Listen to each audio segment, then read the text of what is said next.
पंत ने अपने घर परिवार को छोड़कर गंगा के किनारे हरिहर क्षेत्र में कीट के घाट पर सुक्ताल पर जाकर अपना आसन लगाया। जैसे आसन लगाया उसी समय पर आज श्री सुखदेव जी महाराज का पदार्पण होता है। सुखदेव जी महाराज पधारे, लेकिन रास्ते में देव ऋषि नारद मिल जाते। नारायण नारायण। बोले महाराज तुम यहाँ बैठे हो?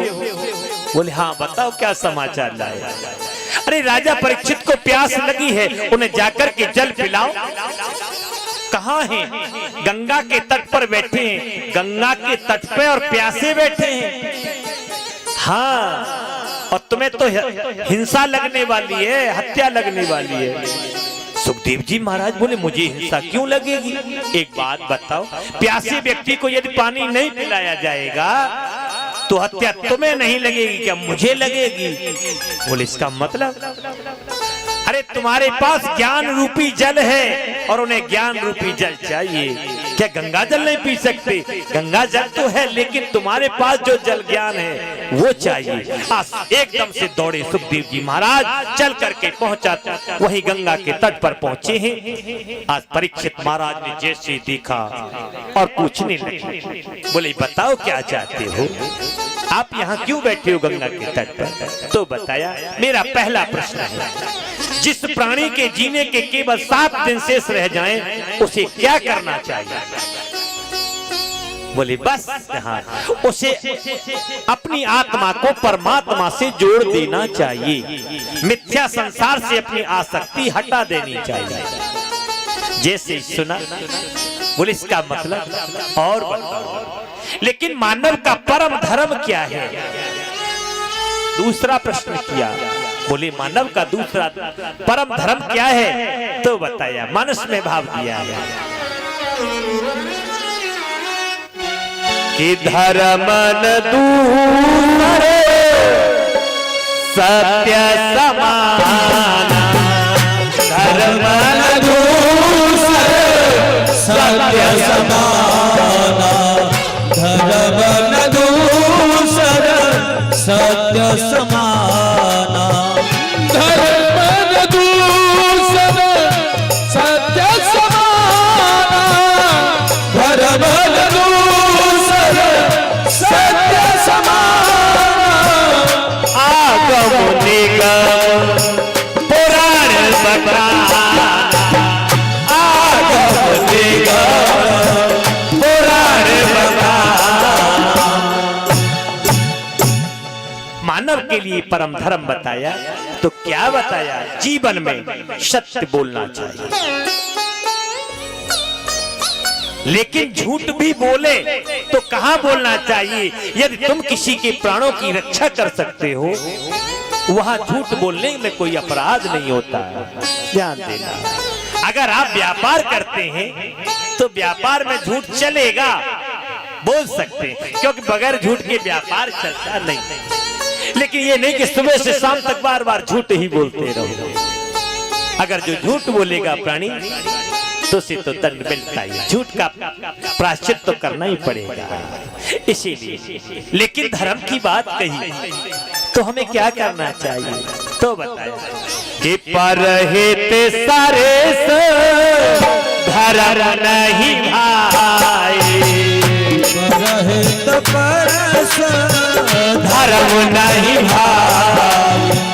परहित सारे से धर्म नहीं भाई। परहित सरस धर्म नहीं भाई। पर पीड़ा सब नहीं अधमाई। पर पीड़ा सब नहीं अधमाई। ये बात बताई, पर हित सरस धर्म नहीं भाई। दूसरों की सहायता करना, दीन गरीब असहाय दुखियों की जो सहायता करता है, ये भी एक धर्म है। लेकिन पर पीड़ा सम नहीं अदमाई, जो दूसरों को कष्ट देता है, मन सा वाचा कर्मणा, जो मन वाणी से कर्म से जो दूसरों को कष्ट पहुंचाता है, इससे बड़ा कोई अधर्म नहीं है। आज जैसे ही बताया तो बोले अब तुम क्या सुनना चाहते हो, इसका मतलब बताओ। तो कहने लगे सुनो, मैंने अपने पिता के द्वारा जो सुना है वो आपको बताऊंगा। तो कहने लगे, तो बोले हमने भगवान के 24 अवतारों की कथा सुनी है, हम तुम्हें वो सुनाएंगे। तो बोले पहले ये बताओ सारी सृष्टि का निर्माण कैसे होता है। यत् रूपम यदिष्टान सृष्टि वेदभम प्रभु यरे यद पच तत्व वद तत्व। इस तत्व ज्ञान को बताओ, ये सारी पृथ्वी का निर्माण कैसे होता है। तो बताया सबसे पहले कुछ नहीं था, जल ही जल था। लेकिन एक बार नारायण ने विचार किया, एक को अहम बहुत श्यामी, मैं एक से अनेक हो जाऊं। उसी प्रकार अपनी नाभि से कमल उत्पन्न किया, उसी कमल से ब्रह्मा जी की उत्पत्ति हुई।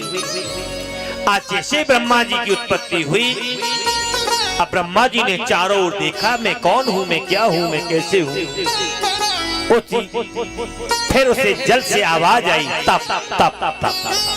ब्रह्मा जी ने तप किया, फिर उन्हें प्रेरणा मिली कि तुम सृष्टि की रचना करो। सबसे पहले ब्रह्मा जी ने शनक सनंदन सनकादिक सनत कुमार चारों नैष्ठिक ब्रह्मचारियों को प्रकट किया और ब्रह्मचारियों ने आशीर्वाद मांगा, हमें आशीर्वाद दे दो, हम तो सदैव ब्रह्मचारी ही रहेंगे। इधर ब्रह्मा जी बोले एवं अस्तु, ऐसा ही कह तो दिया। बोले अब सृष्टि की रचना करो, हमने तो पहले ही वरदान ले लिया कि हम तो नैष्ठिक ब्रह्मचारी रहेंगे। बोले ठीक है। फिर आज ब्रह्मा जी ने आगे सृष्टि की रचना की। तो कैसी सृष्टि, ब्रह्मा जी ने सांप, बिच्छू, कांतर, अनेकों विषैले कीड़ों को पैदा किया। बोले ठहरो, ऐसी सृष्टि की कोई आवश्यकता नहीं।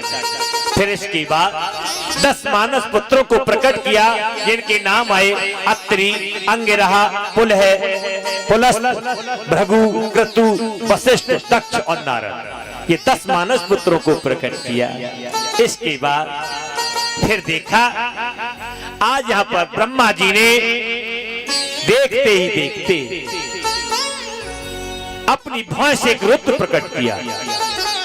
जैसे ही रुद्र प्रकट किया, आगे चलकर फिर सृष्टि की रचना की। तो यहाँ पर अब सारी सृष्टि जब हो गई, बोले कहाँ रहेगी। तो आज उनकी नासा छिद्र से तत्व प्रकट हुआ। तत्व देखते ही देखते 12 का रूप ले गया। अब कहा कहो तात क्या क्या है। तब कहा जाओ रसातल में जाकर हिरणाक्ष को मारकर और जल के ऊपर स्थापित करो। जैसे कहा आज वही 12 भगवान चले हैं, चल करके आज हिरणाक्ष का वध करके अपनी तीखी डाड़ों पर पृथ्वी को लेकर आते हैं, आकर जल के ऊपर स्थापित करते हैं। इस प्रकार पृथ्वी का निर्माण हुआ। इसके बाद सृष्टि बताई तो योग सृष्टि, संयोग सृष्टि और भोग सृष्टि। कहने का तात्पर्य जैसी दृष्टि और वैसी सृष्टि।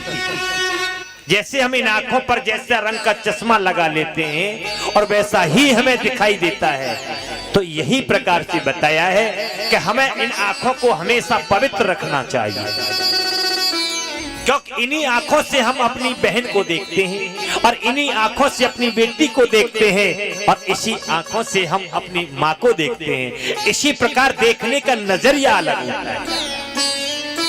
आप भी आज सृष्टि को देखना चाहें, जिस भाव से देखना चाहेंगे तो वो आपको आज भी वो सृष्टि दिखाई पड़ेगी। इतना कहने के बाद फिर अपने दाएं बाएं अंग से स्त्री और पुरुष को प्रकट किया। नाम आए मनु और शत्रुपा। मनु महाराज क्या है, हमारा तुम्हारा मन ही मनु है। जो मन की 100 इच्छाएं हैं वही शत्रुपा है। लेकिन उसी समय पर आज जब मनु और शत्रुपा को प्रकट किया कि अब सृष्टि को आगे बढ़ाया जाए, तो यहाँ पर मनु महाराज ने शत्रुपा के माध्यम से 3 कन्याओं को प्रकट किया और 2 पुत्र हुए, जिनके नाम आए, कन्याओं के नाम आकुति, देवहूति और प्रसूति। पुत्रों के नाम है उत्तानपाद और प्रियव्रत। लेकिन यहाँ कथा सुने। आज 3 कन्या हुई हैं जिनके नाम है आकुति, देवहूति और प्रसूति। आकुति का विवाह रुचि प्रजापति के साथ हुआ, तो रुचि प्रजापति के माध्यम से आज यज्ञ भगवान को प्रकट किया। बोलिए यज्ञ पुरुषोत्तम भगवान की अवतार हुआ है। और जैसे ही एक कन्या हुई है जिसका नाम दक्षिणा हुआ है, दक्षिणा का विवाह यज्ञ भगवान के साथ हुआ है। हमारे आचार्य जी जब यज्ञ कराते हैं तो कहते हैं कि दक्षिणा रखो, तो काके में कि दक्षिणा की ज्यादा कह में पंडित, बिना दक्षिणा के यज्ञ का फल नहीं प्राप्त होता है, अवश्य होनी चाहिए। लेकिन श्रद्धा है आपकी, जो बन जाए वो हमें देना चाहिए। यज्ञ करने से क्या होता है? यज्ञ करने से देवता प्रसन्न होते हैं, और देवता जब प्रसन्न हो जाते हैं तो वर्षा करते हैं, वर्षा से अन्न पैदा होता है, अन्न से हमारा जीवन चलता है। यज्ञ करने से हमारा वायुमंडल शुद्ध होता है। सबसे बड़ा यज्ञ कहाँ हुआ मालूम है आपको? अभी जो हुआ था आवलखेड़ा में, गायत्री महायज्ञ हुआ था, तो ये सबसे विशाल यज्ञ हुआ है। अब वैसे तो यज्ञ चलते ही रहते हैं, लेकिन यज्ञ क्या है? गीता में कहा है भोक्ताराम यज्ञ तपसाम, ये कृष्ण का वाक्य है। मैं जो भोग करता हूं तो यज्ञ और तप का भोग करता हूं। बाकी वो कुछ नहीं खाते, वो दूसरों को खिलाते हैं। यज्ञ के द्वारा भगवान को भोग लगाया जाता है, अपना भाव समर्पित किया जाता है। और आपके पास है क्या? क्योंकि सभी कहते हैं कि नहीं कहते? आज भी हमारी माता बहनें गाती हैं, आरती करती हैं, तो क्या कहती हैं कि तन भी तेरा, मन भी तेरा, सब कुछ है तेरा, स्वामी सब कुछ है तेरा, और तेरा तुझको अर्पण क्या लागे मेरा। ओम जय जगदीश हरि। अब आजकल की माता बहना का गाँव में कि तन भी तेरा, मन भी तेरा, सब कुछ है तेरा, स्वामी सब कुछ है तेरा, और 100 का नोट जेब में ये तो है मेरा। गाँव में क्या लाएगा? हाँ, अरे भैया ये भी सब परमात्मा का है, और परमात्मा खूब दे तुम्हें। 100 क्या 100 बार दे, 1000 बार दे। हम तो ये कह के ठाकुर जी आपको देता ही रहे। बोले कृष्ण बलदेव की। आज तो यहाँ पर देखिए यज्ञ चल रहा है। आपसे निवेदन करें, जो माता बहनाएं इस यज्ञ में भाग लेना चाहती हो तो प्रातः काल आवे। भाई हमें तो आज पता नहीं कितनी संख्या थी। देखिए यज्ञ करने से वायुमंडल शुद्ध होता है, आपके जो ग्रह होते हैं वो आपके अनुकूल चलते हैं, आपके घर में शांति होती है। कहते हैं ग्रह शांति के लिए यज्ञ कराते हैं। और आपका एक बात बताओ, कछु लेना न देना मगन रहना। तुम्हारो कछु गांठ को जाए, तेरो कहाँ गांठ को जाए, बताओ जब कहाँ लगे। अरे अपना समय निकाल लो, आ जाओ या यज्ञ में भाग लो, जो तुम पे बने वो करो, नहीं है तो भी आप हाथ बढ़ाओ और ठाकुर जी के यहाँ केवल अपने हाजिरी लगाओ। यही बहुत है आप लोगों को। इस प्रकार आगे चलकर देवहूति नाम की कन्या का विवाह कर्दम ऋषि के साथ हुआ।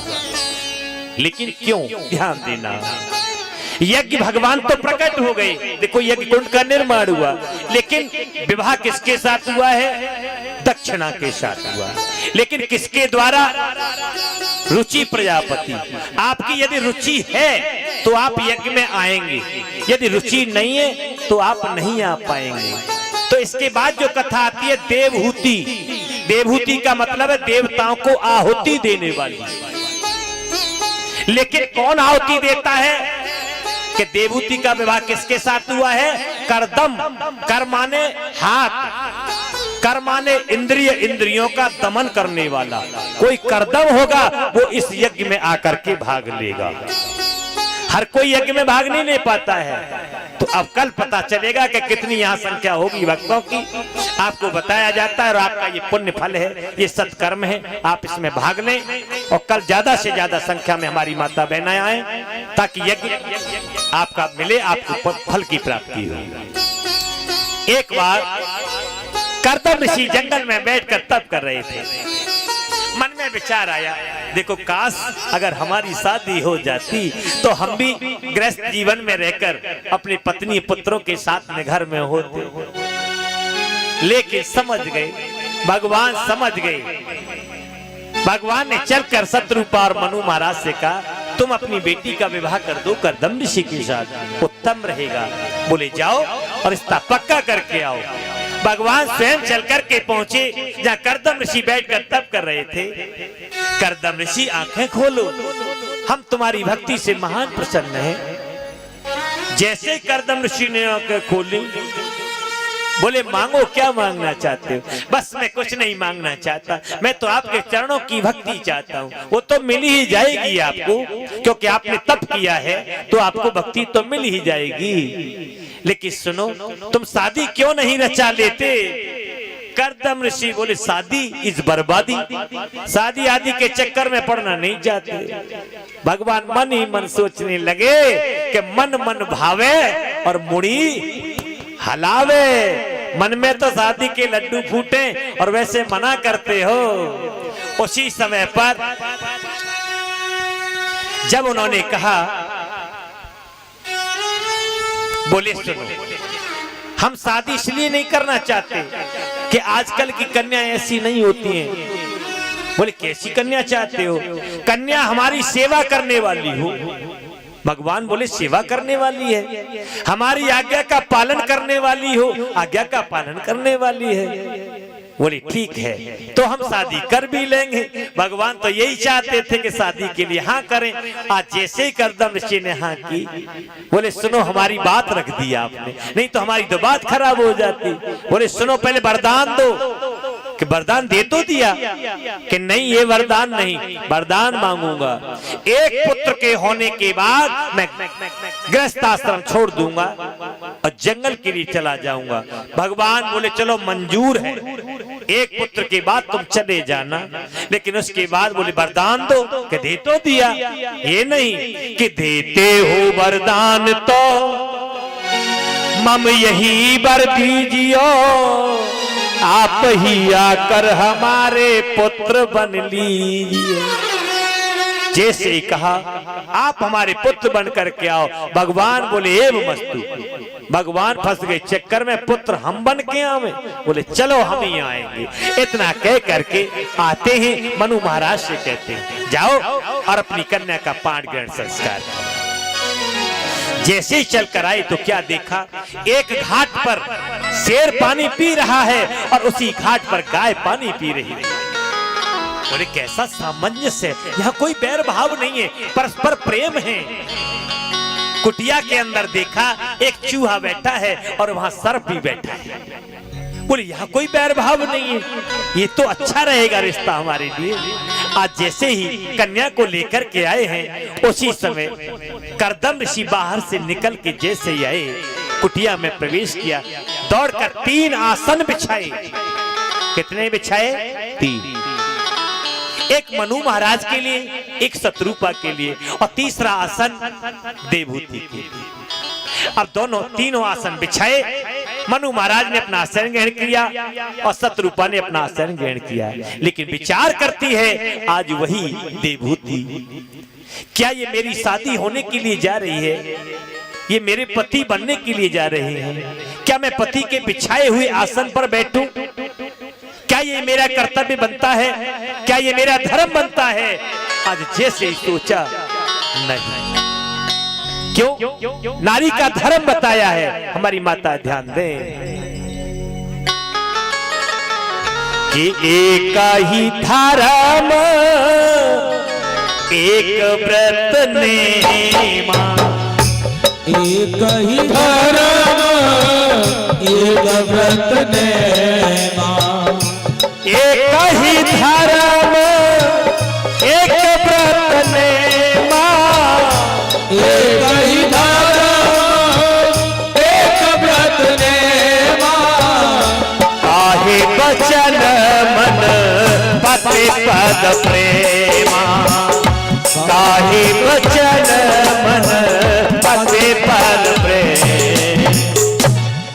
नारी का एक धर्म बताया है, एक ही धर्म, एक ही व्रत, एक ही नियम के पति के चरणों में प्रीति करना, इतना बताया है। लेकिन हमारी माताएं, इनके लिए तो नियम बता दिया है, क्या हमारे वक्तों के लिए नियम नहीं है? इनके लिए भी तो नियम होना चाहिए। अरे नारी के लिए नियम है तो पुरुष के लिए कुछ नहीं है, तो नियम है, हमारे पुरुषों का नियम होना चाहिए। ध्यान कि रघुवंश ने कर सहज स्वभाव, रघुवंश कर सहज स्वभाव, रघुवंश में कर सहज स्वभाव, रघुवंश कर सहज स्वभाव, मन को पंथ पग धरा है लगाऊ, मन को पंथ पग धरा है लगाऊ। आपका ये धर्म बनता है कि रघुवंश कर सहज स्वभाव, जैसे हमारे राम जी का चरित्र है।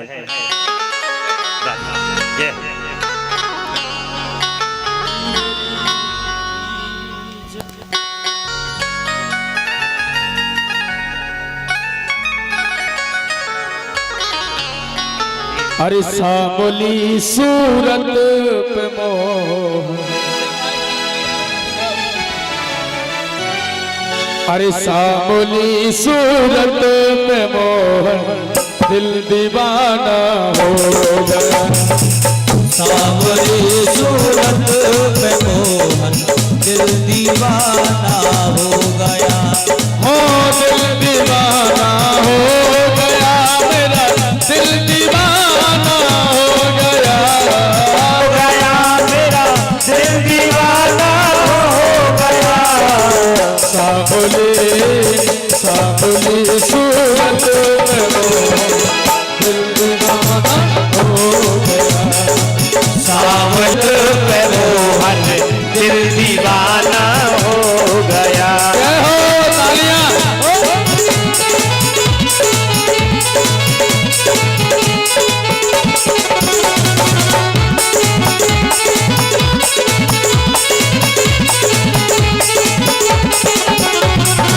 हाथ कोमल दूसरा मुरली कोमल दूसरा मुरली लगी, हो एक तो तेरे हाथ कोमल दूसरा मुरली लगी, एक तो तेरे हाथ कोमल दूसरा मुरली बजाना दिल दीवाना हो गया, सावली सूरत पे मोहन दिल दीवाना हो गया।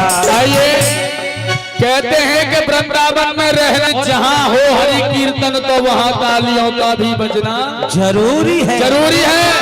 तो उठाइए दोनों सीधे सीधे हाथ, दोनों हाथ उठाइए सभी भक्त। कहते हैं कि ठाकुर जी के दरबार में जो जितने ऊंचे हाथ उठाता है वो उतनी जल्दी ऊपर जाता है। उठाइए दोनों, तरक्की में जाता है, धन दौलत में वैसे नहीं। इधर हाथ खोल करके और ताली बजाते यही कहो, सावली सूरत पे मोहन दिल दीवाना हो गया, हरी सावली सूरत दूसरा लाली लगी, एक तो तेरे होठ पतले, होठ पतले दूसरा लाली लगी। व्यास जी जो बताओ जी तुम्हारा क्षेत्र ब्रज में आमत हो ना आमत हो? भैया हमारा ब्रज क्षेत्र है, जहाँ तक बरहद, जहाँ गधों की पेंठ लगती है, वहाँ तक हमारे गुरुजी बताते कि ये ब्रज क्षेत्र है। तो ध्यान देना, ब्रज क्षेत्र की उसको कहते हैं कि ब्रज की हद बरहद। और वैसे तो भैया तुम मानो या मत मानो राय भारी, सुनो हम तो खूब माने। देखो ब्रज की पहचान है कि जब हरि कीर्तन होता है, ठाकुर जी का भजन होता है तो भक्त नाचते हैं, झूमते हैं। अब जो पहचान तो यहाँ दिखाई ना दे रही। चलो जय हो, हाँ। ये भी दिखाई दे। देखो जो भी भगत की इच्छा हो नाच करके झूम करके ठाकुर जी को मनाने की, तो अपने स्थान पे खड़े हो आज ही लगाओ दरबार में। हाँ जी, कोई बुरा है, शर्म को दरबार ना, धर्म को दरबार है। प्रेम से कहो आगे बिहारी लाल की जय हो, श्री राधे। दोनों हाथ उठा करके ताली बजा दो। एक दो तीन चार।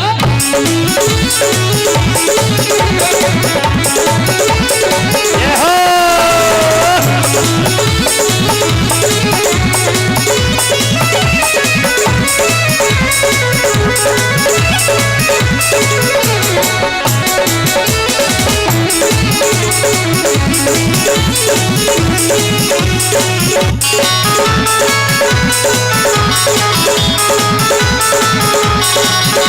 हो एक तो तेरे होठ पतले, दूसरा लाली लगी।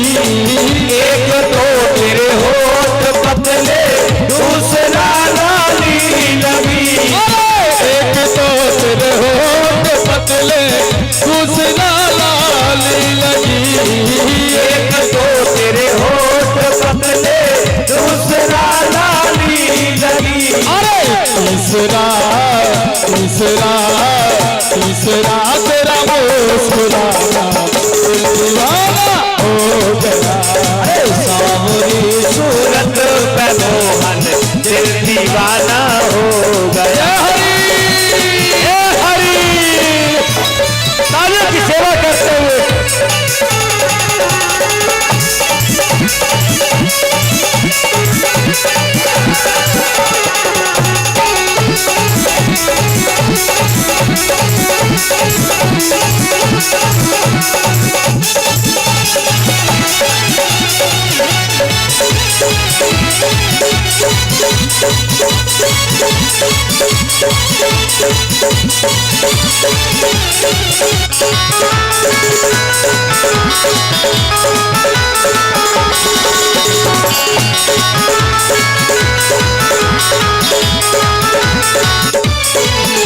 हो एक तो तेरे नैन मोटे, दूसरा काजल लगा।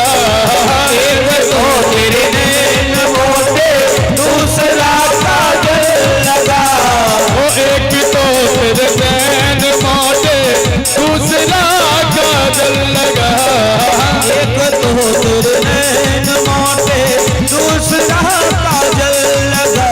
अरे तीसरा तीसरा तीसरा नजरे मिलाना दीवाना हो गया।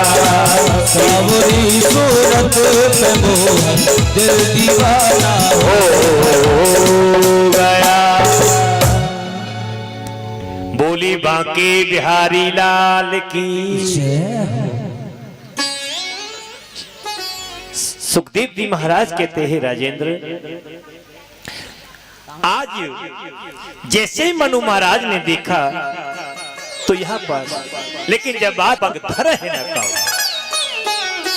अगर तुम राम लला जैसा या हमारे राम जी जैसा आचरण बनाओगे, राम चरित्र जैसा अपना चरित्र बनाओगे, तो लोग आज भी कह देते हैं कि अब कोई सीता नहीं करती है। हम वादे के साथ कहते हैं, आज हमारे देश का प्रत्येक नागरिक यदि राम बन जाएगा तो आज हमारे देश की प्रत्येक नारी आज सीता बन जाएगी, आज सीता बन जाएगी। क्योंकि आज का मानव दानव बन गया है। देख रहे हो आचरण नहीं रहा है, लेकिन यहां आज विभूति ने विचार किया तो आज जमीन पर बैठ जाती है और सीधे हाथ से उस आसन पर हाथ रख देती है। जैसे ही हाथ रखा और स्वीकार किया, ये आपकी सेवा मुझे स्वीकार है, जैसे रखोगे मैं तैयार हूं। आज उसी आसन को स्वीकार किया। इधर करदम ऋषि से पूछा तो करदम ऋषि का जैसे ही कहा, अपनी कन्या का हाथ लेकर करदम ऋषि के हाथ में दे दिया। पाण ग्रहण संस्कार, हाथ में हाथ देने पर संस्कार हो गया। लेकिन आज देवहूति की छोटी सी कन्या, 12 वर्ष की कन्या, और कर्दम ऋषि की अवस्था पता नहीं कितनी दीर्घायु है, बुढ़े। लेकिन यहाँ पर अश्विनी कुमारों के द्वारा एक कुंड का निर्माण कराया, उसमें कर्दम ऋषि को स्नान कराया। एकदम से कर्दम ऋषि जवान हो जाते हैं। आज गृहस्थ जीवन यापन करते हैं, गृहस्थ आश्रम में रहकर। समय आने पर देवहूति के माध्यम से पहले एक कन्या का जन्म हुआ, क्योंकि वरदान मांगा था कि एक पुत्र के होने के बाद मैं अपने घर परिवार को छोड़ दूंगा। लेकिन भगवान की माया लगाई, एक कन्या हुई, 2 कन्या, 3 कन्या, 4 कन्या, 5 कन्या, 6 कन्या, 7 कन्या, 8 कन्या, 9 कन्या, 9 देवी आई। आज 9 कन्याएं आ गई घर में। बोले मैंने तो वरदान मांगा था कि एक पुत्र के होने के बाद घर परिवार छोड़ दूंगा, लेकिन अब मैं रहना नहीं चाहता। जैसे ही देवहूति ने कहा स्वामी मुझे ऐसे ही छोड़ के चले जाओगे, तुमने ये 9 कन्याएं तो पैदा कर दी, कम से कम एक बेटी का विवाह करने का फल जानते हो, एक यज्ञ करने का फल प्राप्त होता है, इनकी शादी तो करते जाओ। आज 9 कन्याओं का हाथ ऋषियों के हाथ में दे दिया, ऋषियों को दान कर दी, कन्या दान कर दिया। कन्या दान करने के बाद 10वें पुत्र के रूप में साक्षात कपिल भगवान प्रकट हो जाते हैं। बोलिए कपिल भगवान की जय। उसी समय पर कर्दम ऋषि आगे बढ़ना चाहते थे। आज वो फूट फूट कर रोने लगी, देवहूति मुझे छोड़कर मत जाओ, मैं तुम्हारे बगैर नहीं रह सकती। क्यों? मानस में भाव दिया है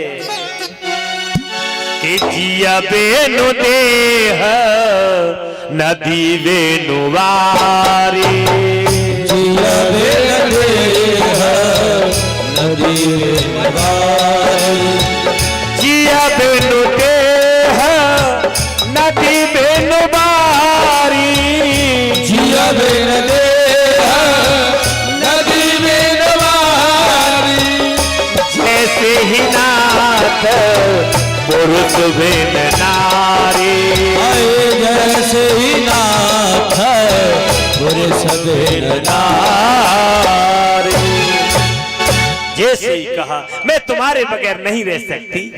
कपिल भगवान ने कहा सुनो, कौन किसका पति है, कौन किसकी पत्नी है, ये ऋणानुबंधी संसार है।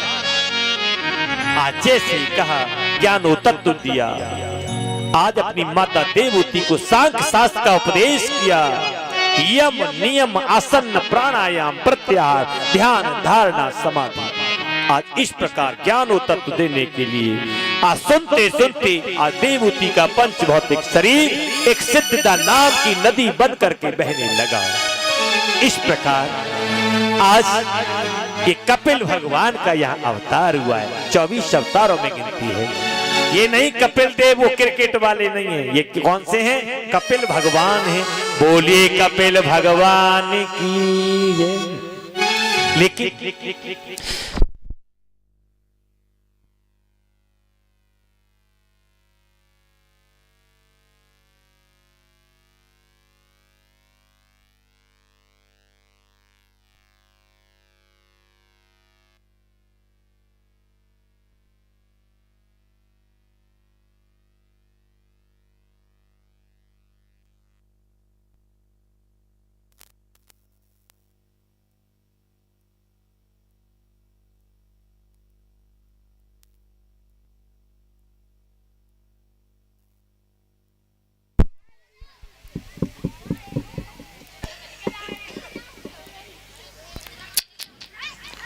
बोली बांके बिहारी लाल की जय।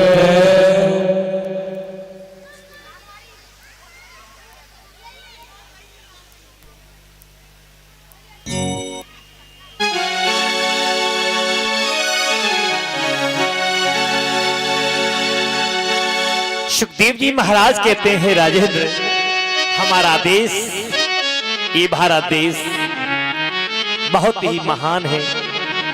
ये महानता है हमारे देश की, क्योंकि हमारा देश क्या चाहता है? हर जगह शांति चाहता है। क्योंकि कहते हैं आज भी ओम द्यौ शांतरिंतरिक्षगम शांति पृथ्वी शांतिरापः शांतिरोषधः शांति वनस्पतः शांति विश्वे देव शांति ब्रह्मं शांति सर्वगम शांति शांतिरेवः शांति सामः शांतिरेधि शांतिरेधि ओम शांतिर्भवतु। ये हमारे देश की महानता है कि हर जगह शांति चाहता है, और हम कहते हैं तो क्या कहते हैं कि विश्व का कल्याण हो। हमारे यहाँ ये देश की कौन सी महानता है? हमारे देश में वो गीता, गायत्री, गौ, गंगा, ये सब महान है। इन्हीं के द्वारा हमारा देश आज महान है। तो एक बात रखेंगे, कहना है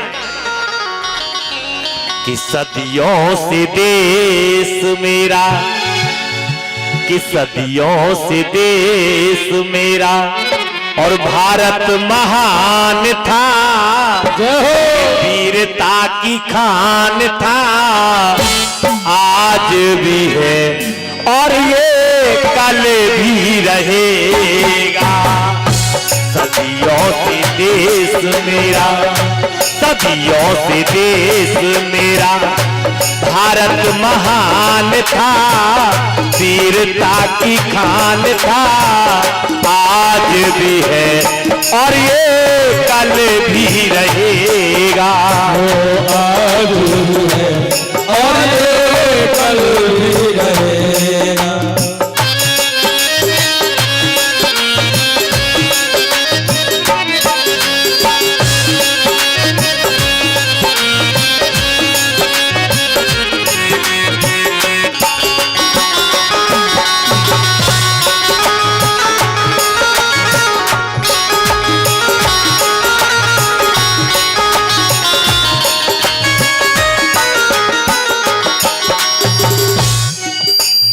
मानवता एक धर्म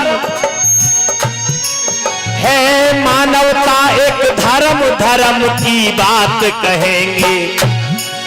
है जैसे तिरंगे में तीन रंग मिले एक रहेंगे, है जैसे तिरंगे में तीन रंग मिले एक रहेंगे, जैसे तिरंगे में तीन रंग मिले एक रहेंगे। प्यारा तिरंगा मेरे, प्यारा तिरंगा मेरे, भारत की शान था, भारत की शान था, आज भी है और ये कल भी रहेगा। सदियों से देश मेरा, भारत महान था, वीरता की शान था, आज भी है और ये कल भी रहेगा।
राधा अनसुईया और सावित्री सीता, है रुक्मिणी राधा अनसुईया और सावित्री सीता, है रुक्मिणी राधा अनसुईया और सावित्री सीता, और तुलसीदास की रामायण और श्री कृष्ण की गीता, है तुलसीदास की रामायण और श्री कृष्ण की गीता।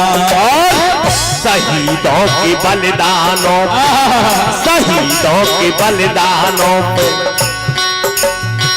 शहीदों के बलिदानों पे हमें अभिमान था, वीरता की खान था, आज भी है और ये कल भी रहेगा। सदियों से देश मेरा भारत महान था, वीरता की खान था, आज भी है और ये कल भी रहेगा। बोली भारत माता की जय हो। सुखदेव जी महाराज कहते हैं, हे राजेंद्र, मनु महाराज की 3 कन्याएं हैं।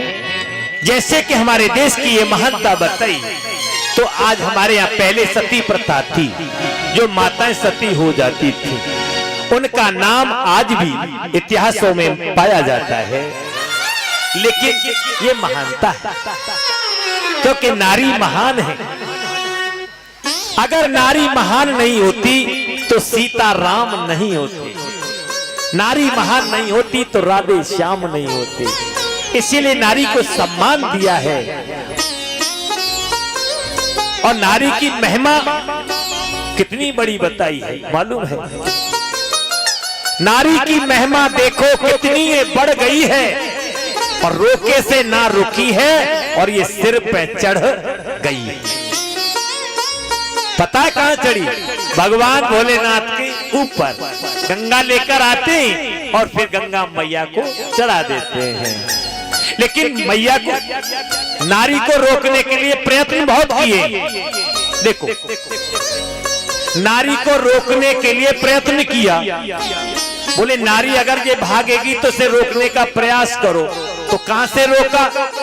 नारी के रोकने के लिए सबसे पहला प्रयास किया कि अगर नारी भागेगी तो कम से कम लंबी चोटी होनी चाहिए। अगर भागेगी तो भागते की चोटी पकड़ ली जाए। अगर इससे भी नहीं नारी रुकी तो एक काम करो, इसके कानों में कुंडल डाल दिए, कि कानों में कुंडे डाल दिए जाए तो पकड़ के खींचा जा सके। इससे भी नारी ना रुके तो फिर इसके लिए नथ होती, चूड़ियां डाली। इससे भी नहीं रुके तो इसके कमर में डालो, कौंदनी जिसे कहते हैं। अगर कड़ी जानती माताएं, ये चूड़ी है, ये क्या है? ये हथकड़ी है। हमारी माताएं जब काम करती हैं तो कितना संजोग, क्या तुम्हारे यहाँ बोलते हैं तोड़ियां, तोड़ियां डाली कि यहां से रोका जाए। इससे भी नहीं रुके तो पैरों में बिछुआ, अगर भागेगी तो कम से कम लंगड़ी करके तो भागेगी, कहीं बिछुआ न समा जाए, इसने रोकने का प्रयास किया। लेकिन नारी की महिमा देखो कितनी है। तो बताया कि और नीति पर चलने वाली नारी का विचित्र स्वभाव। देखिए कथाएं आपने सबने सुनी है, तो कहना है कि नारी तूने क्या और ये नीति निभाई है। अरे धन्य है ऐसी माताओं को हम वंदन करते हैं कि नारी तूने क्या और ये नीति निभाई है, कि भाई को भाई की, हम इशारा करते हैं कि भाई को भाई की नियत भाई है। बात समझ में आई? यहां तो नीति की बात करते हैं, लेकिन नीति और नियत अगर दोनों अच्छी हो जाएं तो प्यारे उसका नेतृत्व अच्छा होता है, उसे कोई नहीं रोक सकता। इसीलिए कहा कि नारी तूने क्या और ये नीति निभाई है। अरे नारी तूने क्या ये नीति निभाई है। अरे नारी तूने क्या ये नीति निभाई है। नारी तूने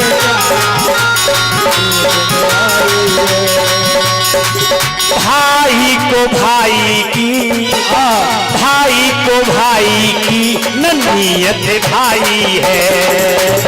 नारी तूने क्या ये नीति निभाई है। अरे तूने क्या ये नीति निभाई है। क्योंकि अरे भाई भाई के लिए भुजा होता है, भाई भाई के लिए बल होता है, लेकिन भाई भाई की मेड़ काट रहा, भाई भाई के खेत को हड़प रहा है, ये देखने को मिल रहा।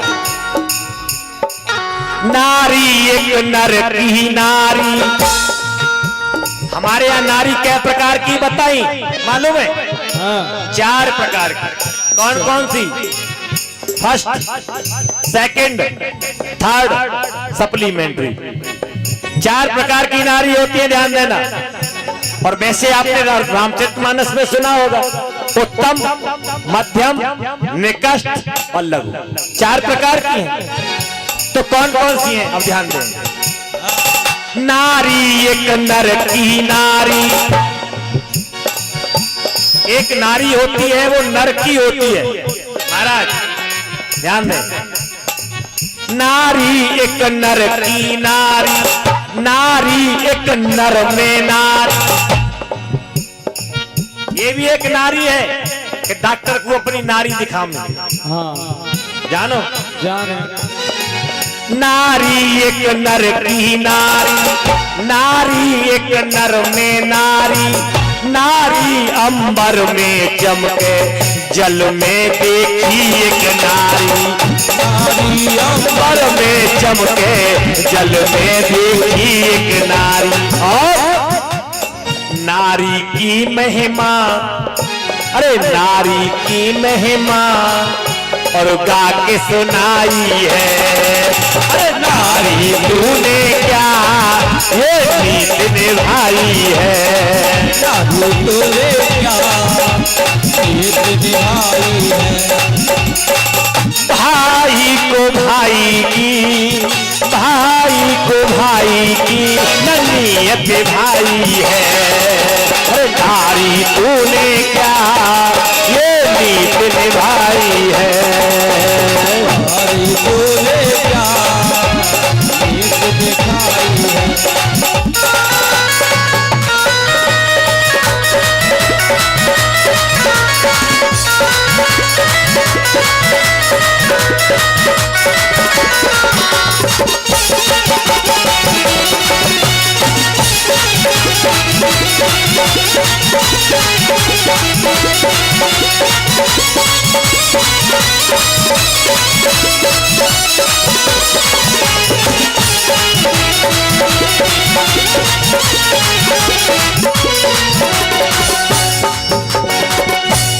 बोले सच्चे दरबार की जय हो। सुखदेव जी महाराज कहते हैं, राजेंद्र, हमारे यहाँ भारत देश में ऐसी ऐसी सती हुई जिन्होंने सूर्य की गति को भी रोक दिया है। तो कहने लगे इस कथा को सुनाओ। एक राजा कौशिक हुए हैं, एक राजा कौशिक हुए। वो एक ऐसी विद्या जानते थे कि जब अपना स्नान बनाने के बाद अपनी धोती को सुखाते थे तो ऐसे ही फैला देते थे, बगैर किसी रस्सी की सहायता के ऐसे फैला देते थे। लेकिन एक दिन क्या हुआ, आज जैसे ही धोती को सुखाया बिना रस्सी की सहायता के किसी पक्षी ने बीट कर दी। जैसे ही बीट की, आज उस राजा कौशिक ने अपनी उस शक्ति के द्वारा उस पक्षी को जला दिया। यहाँ पर आज उसे श्राप मिला कि तेरी ये विद्या नहीं रहेगी। एक दिन राजा कौशिक की बुद्धि अपवित्र हो गई, आकर के अपने सिंहासन पर बैठ जाता है और कहने लगा, बेटियों को बुलाया, आओ बेटियों, ये बताओ तुम किसके भाग का खाती हो। बेटियों ने कहा, पिताजी हम तो तुम्हारे भाग का खाती हैं, तुम्हारी मेहनत का खाती हैं, तुम्हारी कमाई खाती हैं। एक दिन सबसे छोटी कन्या, जिसका कि नाम था नर्मदा, आज वो नर्मदा सत्संग में जाती है और सत्संग में जाकर के बैठ जाती है। जब सत्संग सुना तो सत्संग में बात आई, कोई किसी का नहीं खाता है, सब अपना अपना खाते हैं। जैसे ही सुना, पिताजी हमें पूछते कि किसके भाग का खाती हो, आज हम चल के बताएं। फिर राजा कौशिक ने बेटियों को बुलाया, अरे बेटियों ये बताओ तुम किसके भाग का खाती हो। कन्याओं ने कहा, पिताजी हम तुम्हारे भाग का खाती हैं। जब नर्मदा की ओर देखा, बेटी तुम बताओ तुम किसके भाग का खाती हो। नर्मदा बोली, पिताजी सुनो, मैं अपने भाग का खाती हूँ। क्यों? मैंने सत्संग किया है। सत्संग में जब बात आई तो क्या बात आई, सुनो पिताजी।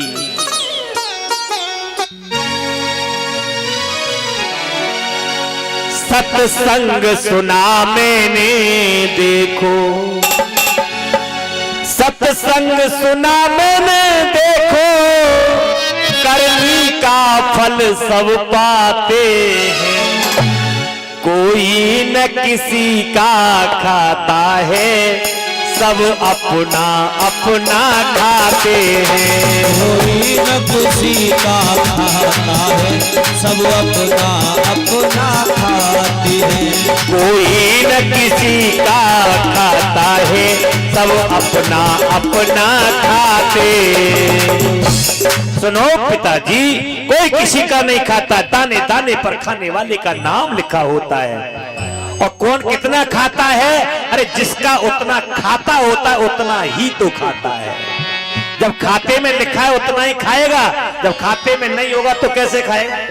एक बात बताओ, तुम सेठ की दुकान पे से उधार सामान लाओ और उसके खाते में लिखे 100 रुपए, तो उसका अधिकार है खाते में 100 रुपए, तो 100 रुपए लेने का अधिकार है। तो जितना जिसका खाता होता है उतना ही तो खाता है, खाते से ज्यादा कोई नहीं खाता है। जैसे सुना एकदम से कहने लगा, क्या कहा? आज बेटी की ओर देखा राजा कौशिक ने और कर्मचारी से कहा, ले जाओ मेरी आंखों के सामने से, और ले जाकर किसी कोड़ी कलंकी के हाथ में इसका हाथ दे दो, तब पता चलेगा ये किसके भाग का खाती है। आज कर्मचारी लेकर के चले आज उस नर्मदा को।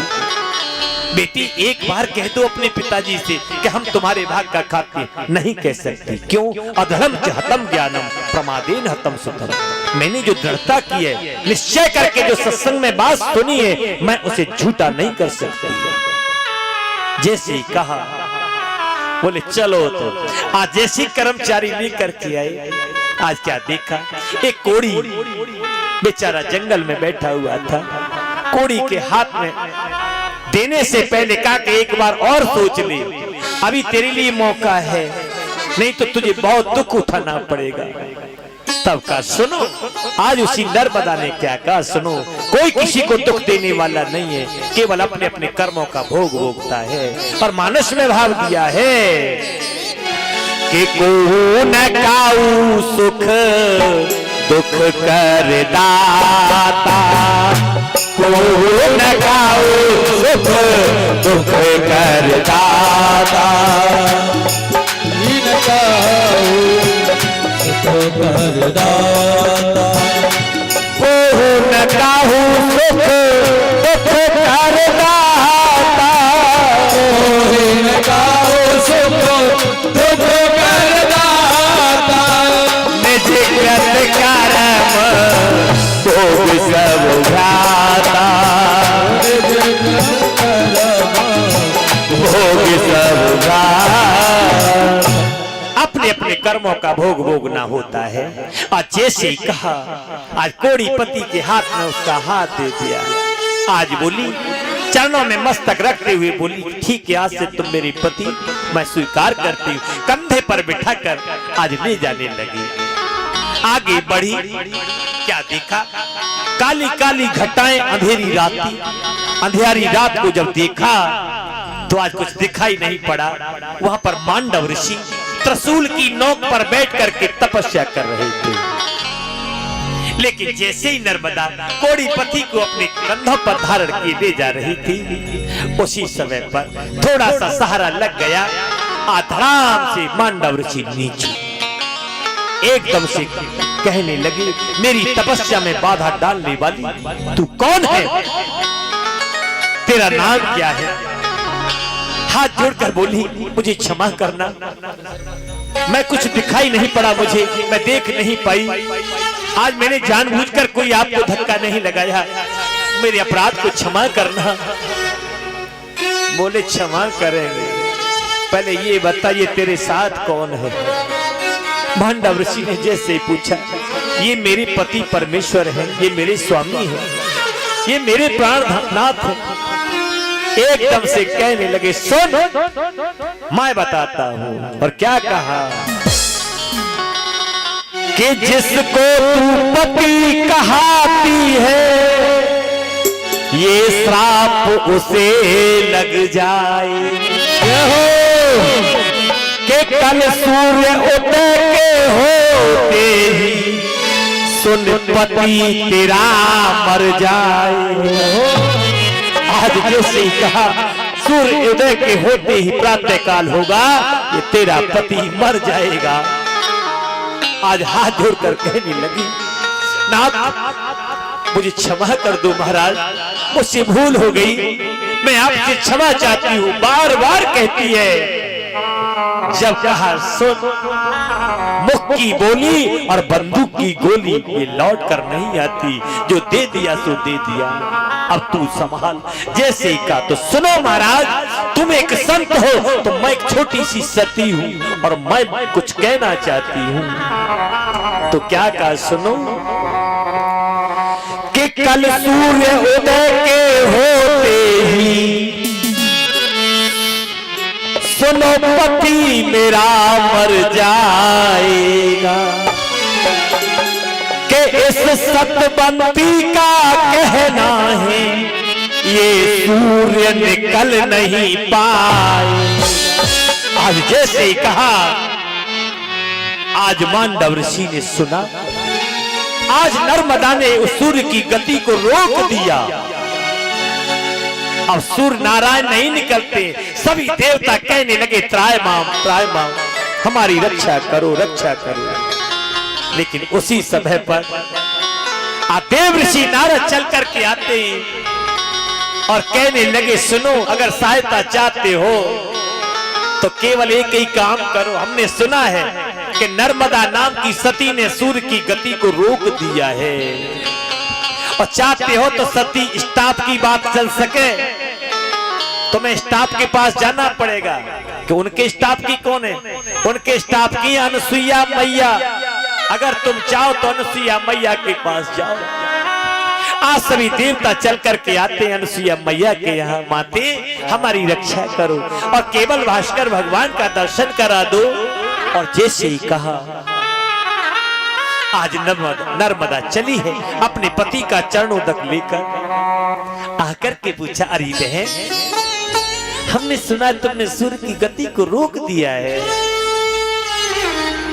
हाँ बहन, एक काम करो, सूर्य की गति को छोड़ दो, ये देवता कब से तरस रहे हैं। अरे बहन तुमने भी कह दिया मैं छोड़ दूं।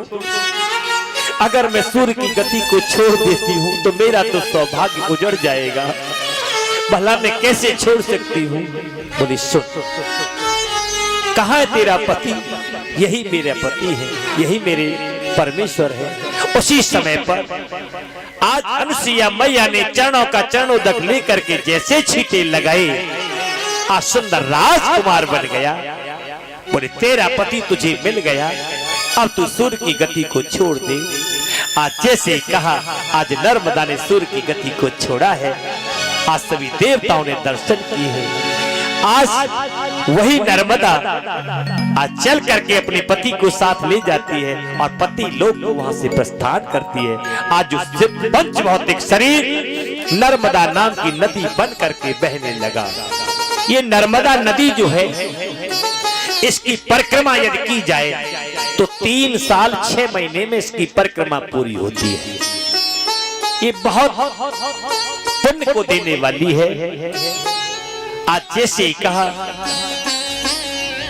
यहाँ पर जयकारा लगने लगा, बोलिए अनुसुईया मैया की जय हो, बोलिए अनुसुईया मैया की जय हो।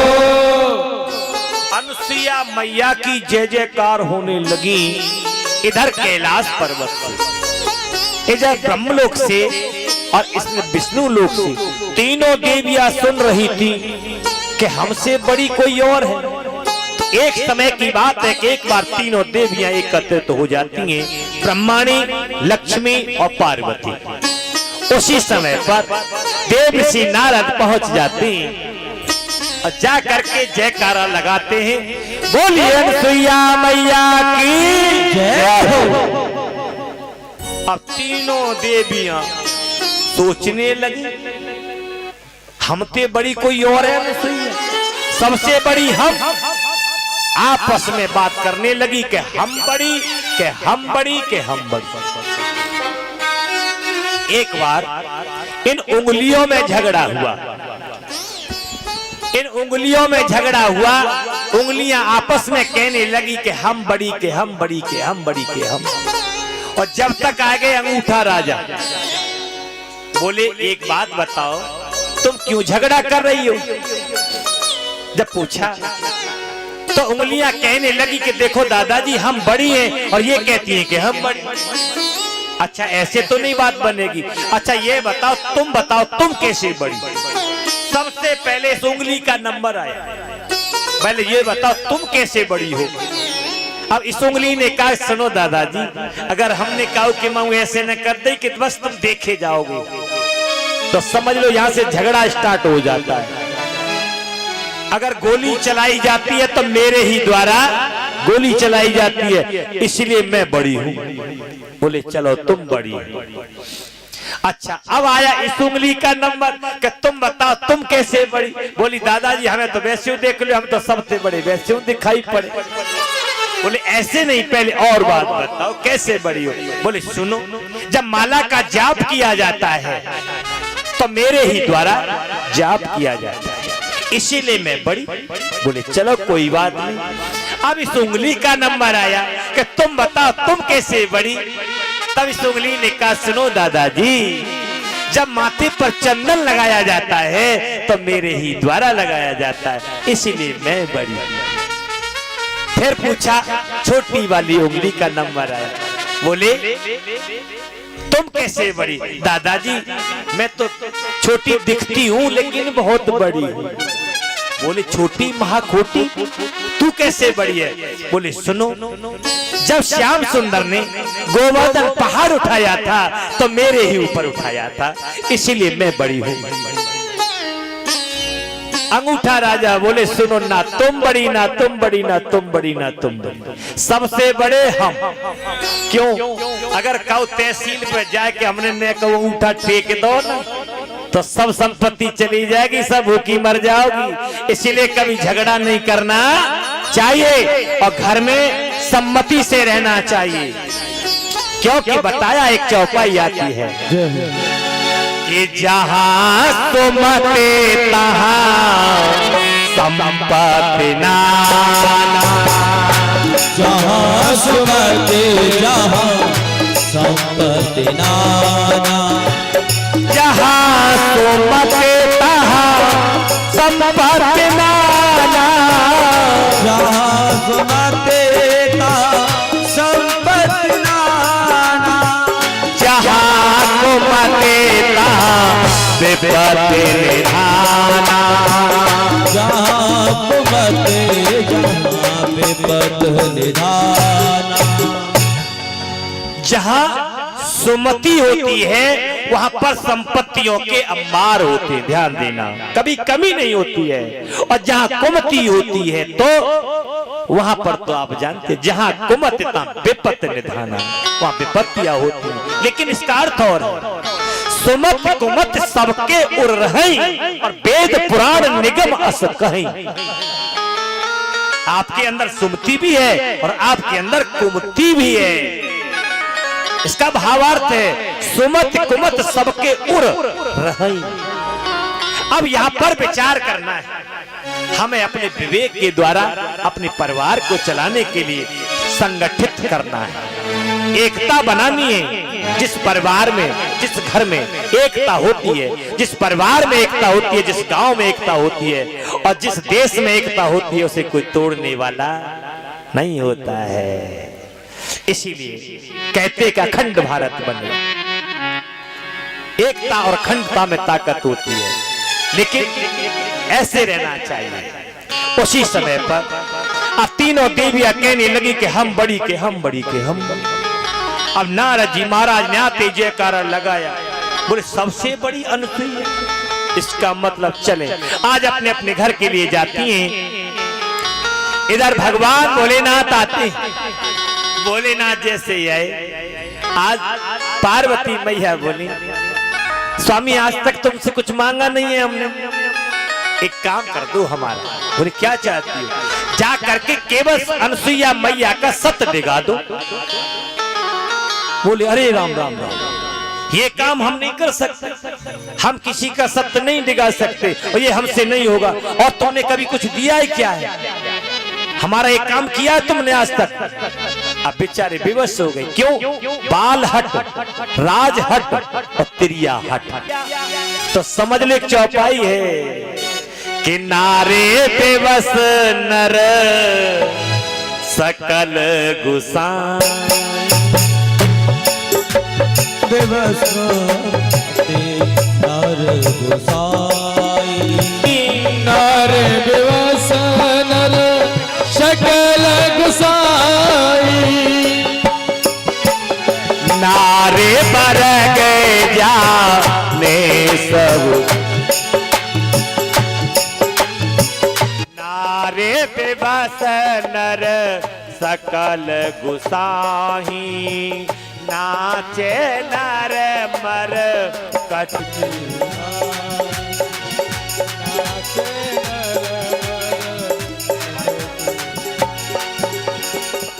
नारे विवश नर सकल गुसाही, नाचे नर मरकट की नाही। जैसे मदारी आता है तो आपके गांव में और बंदर मांग मांग के पैसे लाता है, और पैसे लाकर कौन ले लेता है?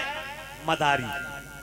तो जितने बैठे ना, हाँ, सफेद यूनिफॉर्म वाले, और समझ लो तुम्हारे स्टाफ में जितना कमाते हो तो कहां पहुंचाते हो? इनके बटुआ में। जावे के ना जावे धन, हाँ, सब इन्हीं को तो कमाने। नारे विवश नर सकल गुसाही, नाचे नर मरकट की नाई। बंदर की तरीका से दिन रात भाग रहे हो, खूब नाच रहे हो, और नाचना पड़ेगा भैया। आज भगवान भोलेनाथ विवश हो जाते हैं, इधर ब्रह्मा जी भी विवश हो जाते हैं, और भगवान विष्णु भी आज वहां पर विवश हो जाते हैं। अब तीनों देवता अपने अपने घर से चले, लेकिन रास्ते में मिल गए। भगवान भोलेनाथ बोले कहाँ जा रहे हो ब्रह्मा जी? बोले तुम बताओ। बोले तुम कहाँ जा रहे हो? बोले जहां तुम जा रहे हो वहां हम जा रहे हो। भगवान नारायण मिले, बोले तुम कहाँ जा रहे हो? कि तुम जा रहे हो वहीं हम जा रहे हो। बोले एक ही बीमारी है तीनों। तीनों चले। बोले ऐसे नहीं चलना है, एक काम करो, एक एक झोली ले लो, एक एक कमंडल बना ले लो, और साधु वेश बना करके चलो। तीनों वहां से देवता चल देते हैं। किस प्रकार जा रहे हैं? हमारी माता तालियों का साथ देंगी। लेन परीक्षा अनसुईया की, ब्रह्मा विष्णु महेश चले, हाथ में डंडा बगल में झोली, धर साधु का भेष चले, धर साधु का भेष चले, साधु का भेष चले, धर साधु का भेष चले। लेन परीक्षा अनसुईया की, ब्रह्मा विष्णु महेश चले, हाथ में डंडा बगल में झोली, धर साधु का वेश चले, धर साधु का वेश चले, धर साधु का वेश चले।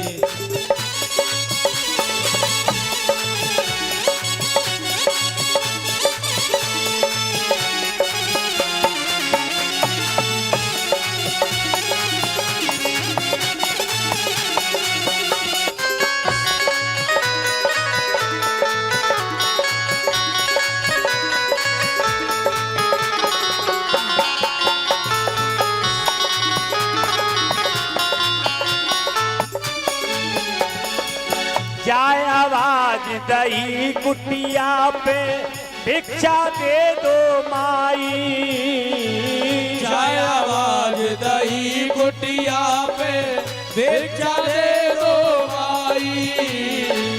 सुन करके आवाज सुनो अनसुईया दौड़ी आई, सुन करके आवाज सुनो अनसुईया दौड़ी आई, अनसुईया दौड़ी आई, अनसुईया दौड़ी आई।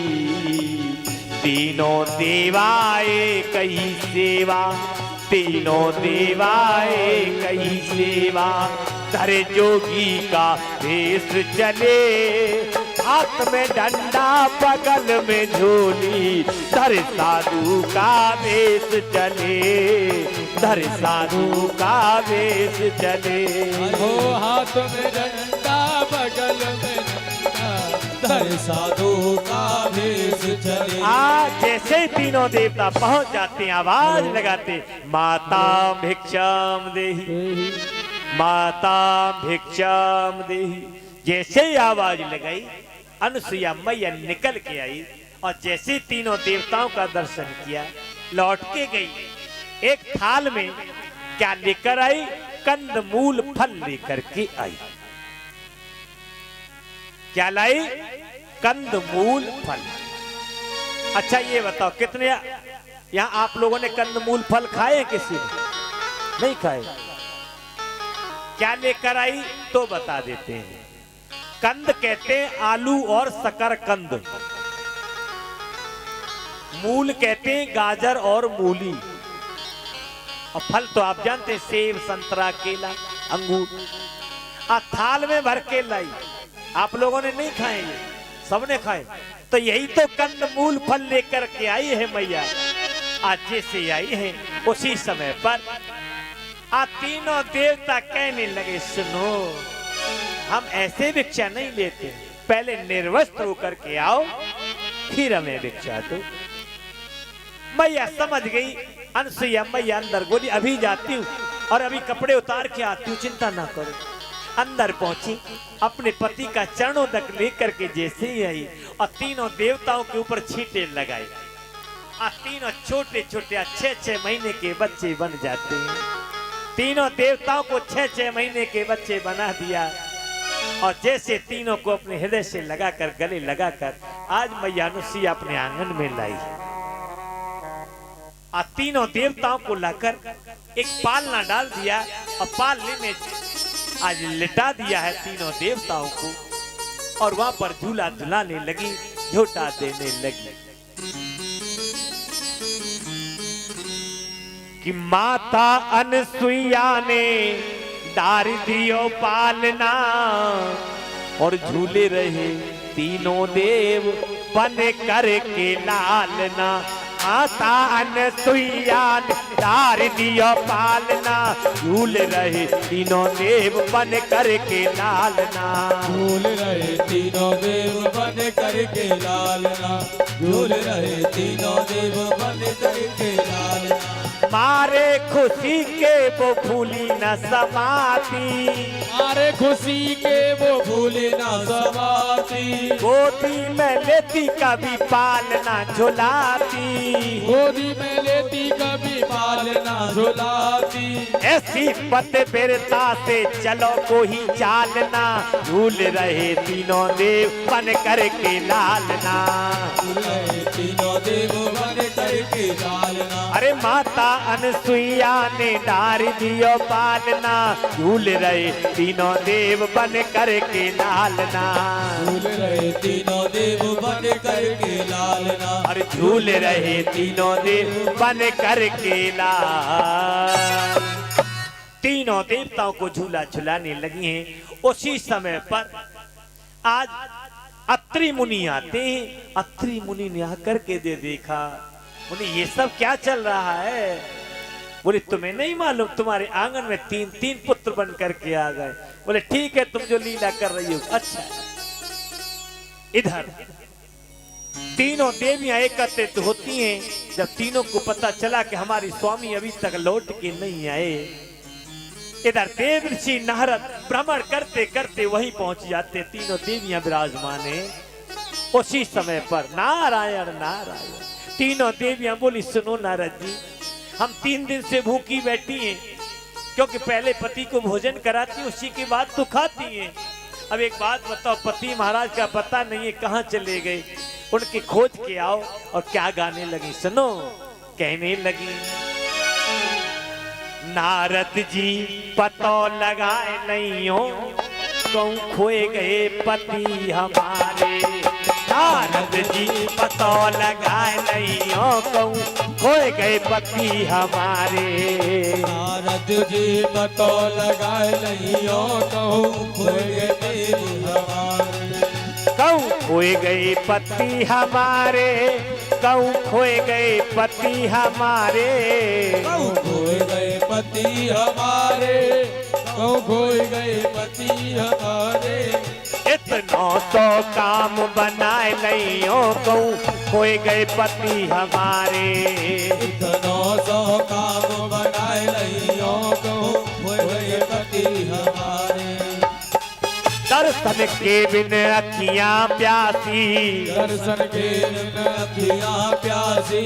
हम उनके चरणन की दासी। हम उनके चरणन की दासी। और रूठे होए उन्हें मनाए नहीं हो कहूँ खोए गए पति हमारे।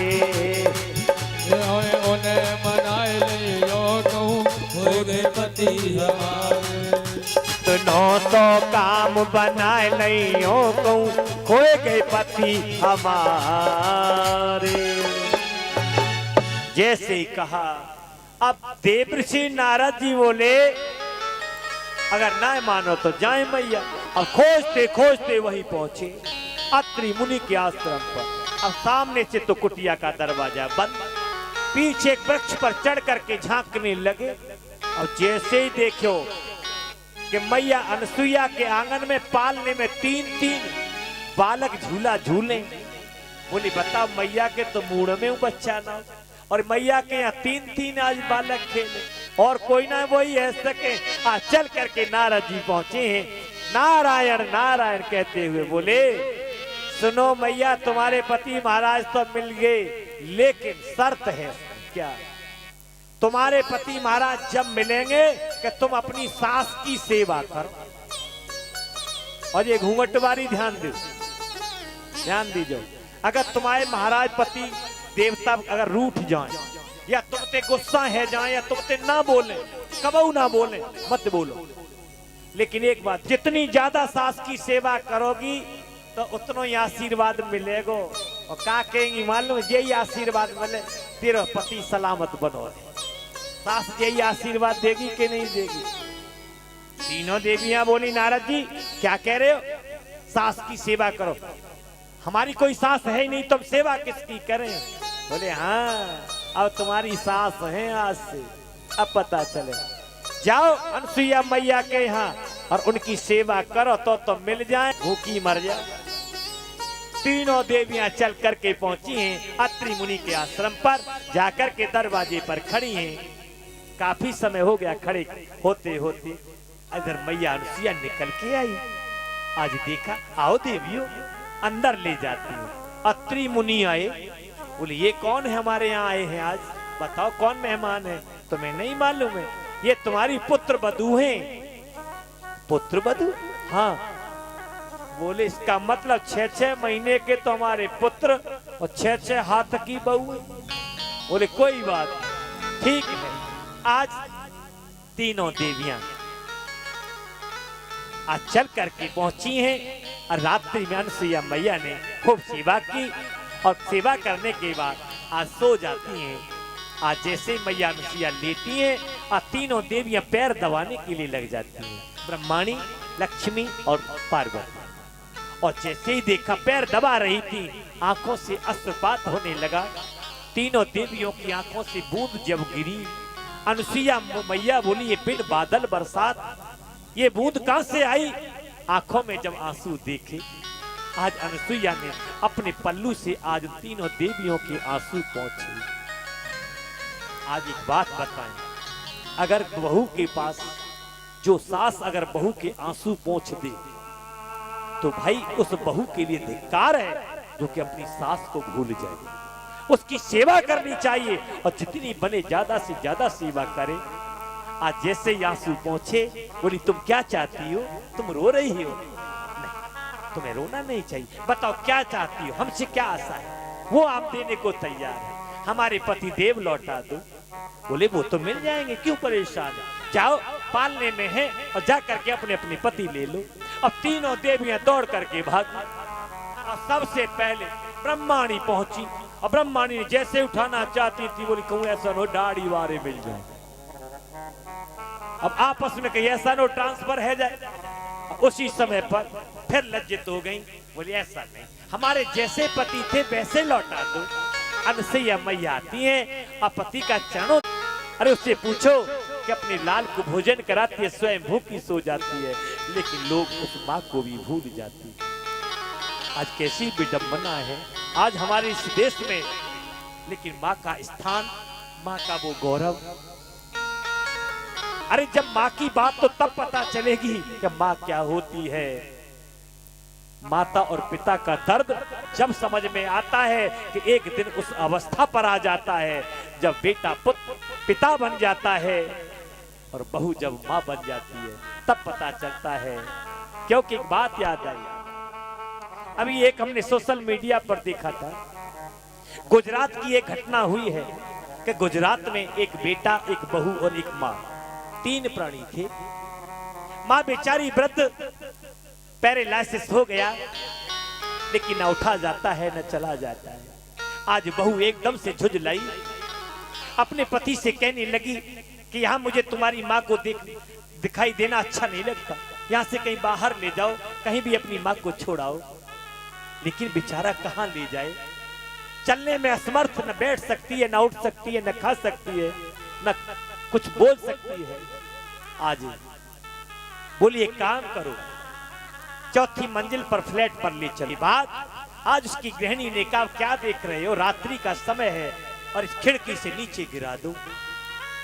आज उस माँ को 4थी मंजिल से नीचे गिरा दिया, आज उसके प्राण पखेरु उड़ गए। लेकिन जब प्रातः काल दोनों नीचे उतर के आते हैं, उसका प्राणांत हो जाता है। लेकिन ये नहीं पता कि ये परमात्मा का न्याय है, उस न्याय से कोई नहीं बच सकता। लेकिन सुबह प्रातः काल हुआ, सभी पड़ोसी आए, देखा उन्होंने कि भैया ये किसकी माता यहाँ कैसे मरी हुई पड़ी हुई है। अब दोनों पति पत्नी निकल के आए, पता नहीं हमारी माता का कुछ। एक पड़ोसी का सीसीटीवी कैमरा लगा हुआ था और जैसे सीसीटीवी कैमरा में ये घटना कैद हुई, उसने अपना कैमरा ऑन करके दिखाया। बोले ठहरो, अंतिम संस्कार इसका ऐसे नहीं होगा, ये आज से तुम्हारी माँ नहीं, आज से ये मेरी माँ है, इसे तो दाग मैं ही दूंगा। आज उसने पुलिस को बुलाया और दोनों को जेल के अंदर डलवाया, उसका अंतिम संस्कार उसने किया। आज धन्य है जिसने अपनी मां न होकर भी अपनी मां का फर्ज उसका अदा किया, एक बेटे का फर्ज अदा किया और उसका अंतिम संस्कार किया। मां तो मां ही होती है, क्योंकि मां की ममता में वो क्षमता, मां भगवान की मूरत होती है और राम कृष्ण को भी इस मां की जरूरत होती है। प्यारे हमारे भैया की ओर से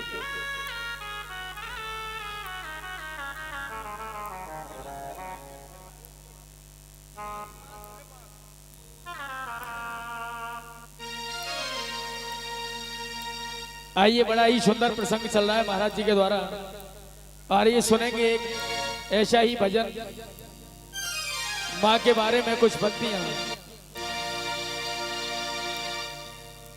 माँ की ममता में हर क्षमता भगवान की सूरत होती है। मैया के प्यार की वो वर्षा बिन घड़ी मुहूर्त होती है। ममता की आत्मा तो है माँ, एक प्यारी मूरत होती है।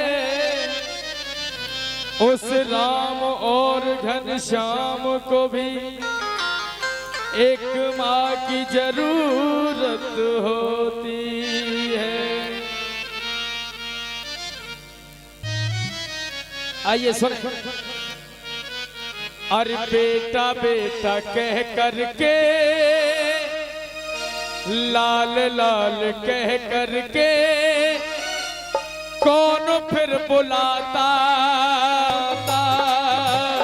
अगर माँ न होती, अगर मान। बेटा बेटा कह करके लाल लाल कह करके कौन फिर बुलाता। अगर मान होती, अगर मान होती।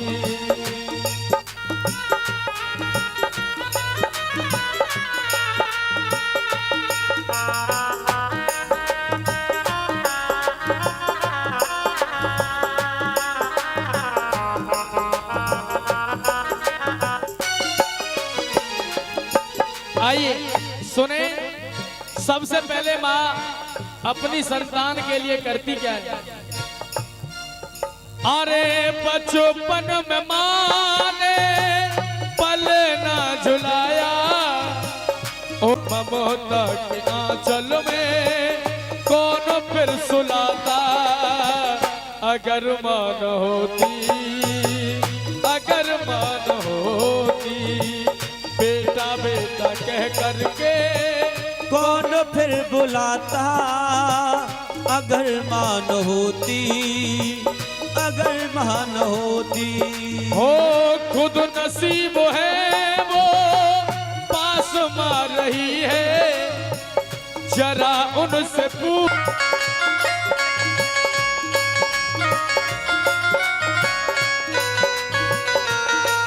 देखिए, माँ बाप की अहमियत का पता जब चलता है, जब भगवान के पास माँ बाप पहुंच जाते हैं, तब इंसान को पता चलता है कि हमारे जीवन में हमारे माता पिता कितने जरूरी होते हैं। आपने ऐसे केस बहुत सुने होंगे कि माँ ने संतान को जन्म दिया और माँ भगवान के पास पहुंच गई। अगर एक बार उस संतान से पूछी जाए कि माँ की ममता क्या होती है, माँ का प्यार क्या होता है, तो वो क्या जवाब देगा, क्योंकि उसने अपनी माँ को नहीं देखा। देखिए, ये होता है माँ के प्रति भाव। हमारी कुछ माता बहनों के आंखों में आंसू हैं। यही भाव होना चाहिए अपने माता पिता के प्रति। अरे बड़े नसीब वाले लोग होते हैं जिन्हें माँ बाप का प्यार मिलता है, वरना हर किसी के नसीब में माँ बाप नहीं होते। सुने, अरे खुद नसीब है वो पास मार रही है, जरा उनसे पूछो जिनके माँ नहीं है।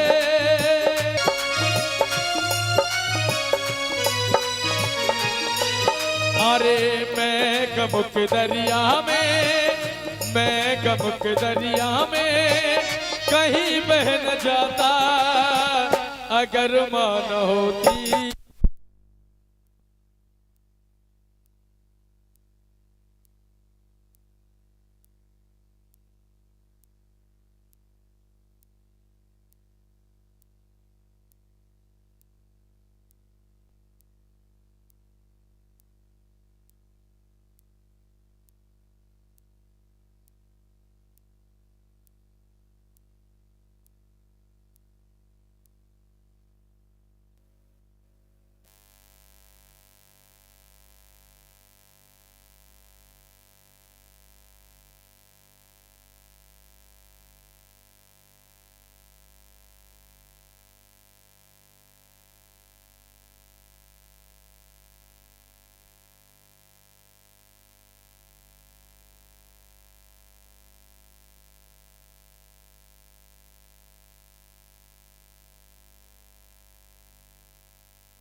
देखिए, हमारे भैया राजकुमार भैया शर्मा जी की ओर से वही पंक्तियों को दोहराते हुए वहीं आ जाओ।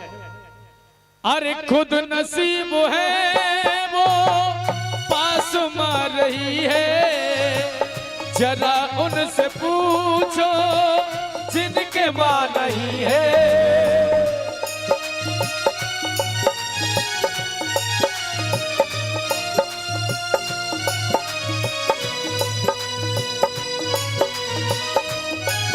हो खुद नसीब है वो पास मार रही है, जरा उनसे पूछो जिनके माँ नहीं है। मैं गम के दरिया में, मैं गम के दरिया में कहीं बह न जाता, अगर माँ न होती, अगर माँ न होती।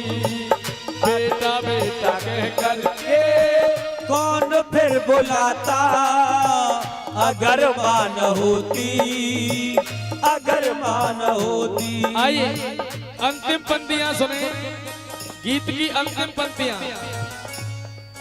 अरे ए दुनिया वालो खुद को संभालो, माता पिता की सेवा उठा लो।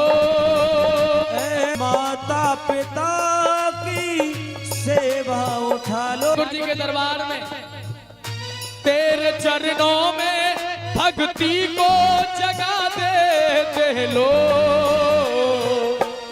हे बा तेरे चरणों में भक्ति को जगा देते लो। बूढ़े माँ बाप को क्यों घर से भगा देते हैं लोग। भैया की ओर से जोरदार तालियों से स्वागत करिए। बहुत बहुत धन्यवाद। आइए एक बार प्रेम से कह दो सभी भक्त मिलकर के, बोलिए अपनी अपनी जन्म देने वाली मैया की जय हो, अपने अपने पालनहार पिता की जय जय हो।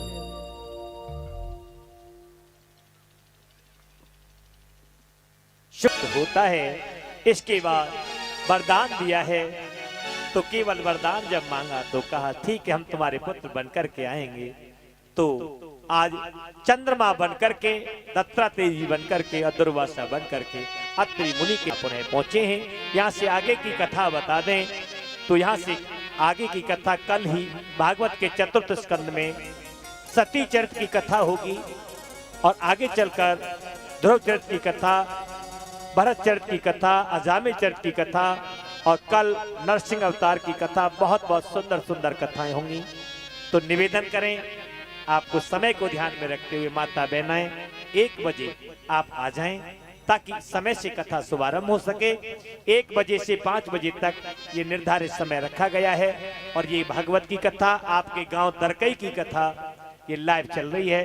देश विदेश में दुनिया लोग देख रहे हैं। आपके गांव के ही लोग, गुजरात के आप लोग ज्यादा से ज्यादा संख्या में आकर इस कथा पांडाल की शोभा को बढ़ाएंगे। आप आए, खुद आए, अपने पड़ोसियों को लाएं, अपने भाई बंधुओं को लाएं। कम से कम ये पंडाल कल भर जाना चाहिए। कल भर जाएगा पंडाल तो देखो कुछ आनंद अलग होगा कथा कहने वाले का और कथा सुनने। एक सुंदर सा भजन, उसके बाद गुस्सा में कह दो राधा रानी सरकार की जय जय श्री। नाचते हुए झूमते हुए आरती के लिए चल रहे हैं। संध्या का समय होने के लिए जा रहा है। जिन भक्तों पे देखिए, कोई भी भगत देखो नाचवे में कोई दिक्कत ना है, और अगर घर वाले नो मने करते ही होए तो फिर मेरी कोई जबरदस्ती ना है।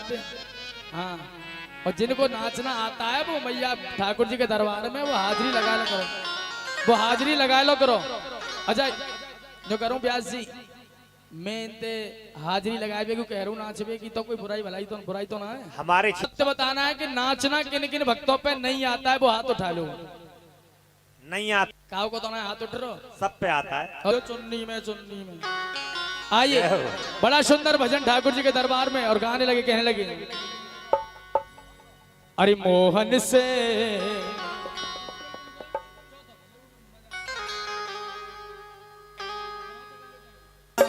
मोहन से दिल क्यों लगाया है ये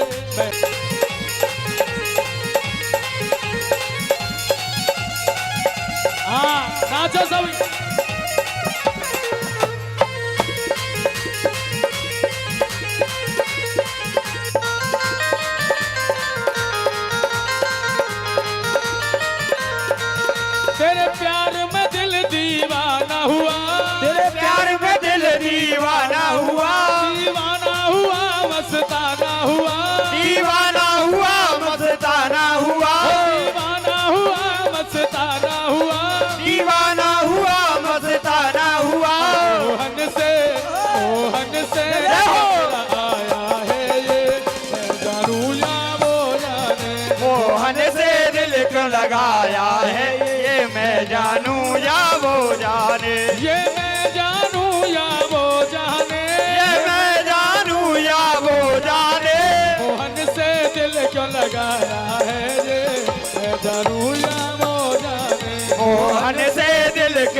आया है ये मैं जानूं या वो जाने। जय हो श्री हरि।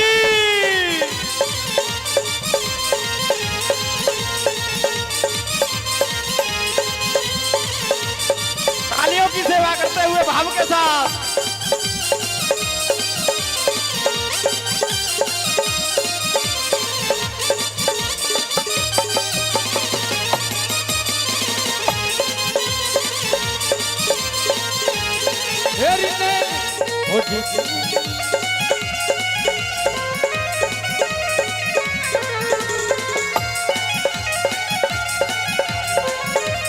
श्री हरि।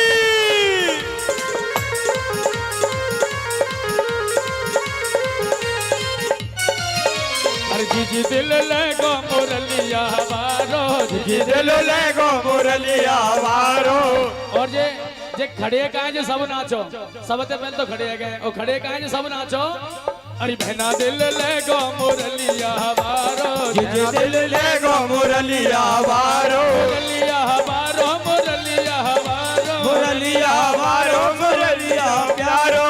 बहना दिल ओ जी दिल, बहना दिल लगो मुरलिया वारो, जी दिल लगो मुरलिया वारो। जय हो।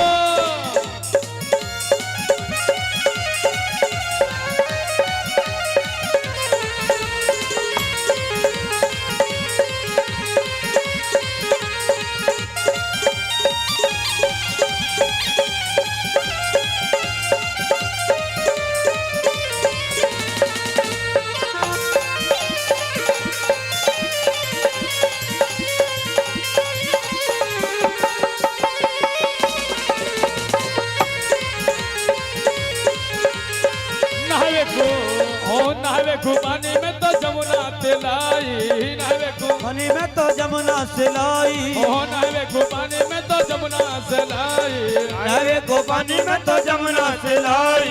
मोते पहले, अरे मोते पहले, अरे मोते पहले नहाए गो मुरलिया वारो। जी दिल लगो मुरलिया वारो। दिल लगो मुरलिया वारो। जी दिल लगो मुरलिया वारो। जय हो। बोलो बाटे बिहारी लाल की। सभी आरती के लिए खड़े हो जाएं। ओम हरि ओम चंद्रमा वरसोजा चक्षो सूर्या श्रोता द्वायुष्य प्राणस्य मुखादग्निरजायत।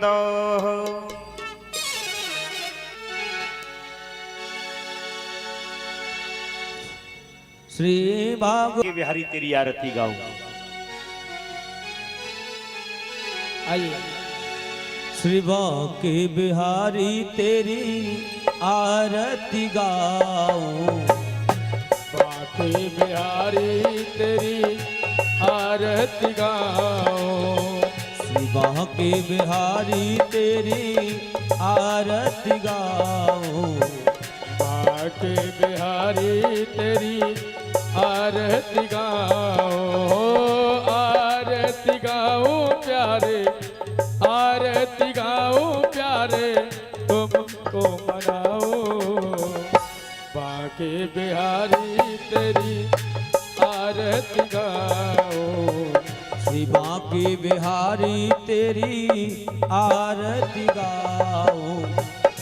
आरती गाऊं प्यारे, आरती गाऊं प्यारे, तुमको मनाऊं। श्री बाके बिहारी तेरी आरती गाऊं। श्री बाके बिहारी तेरी आरती गाऊं। ओ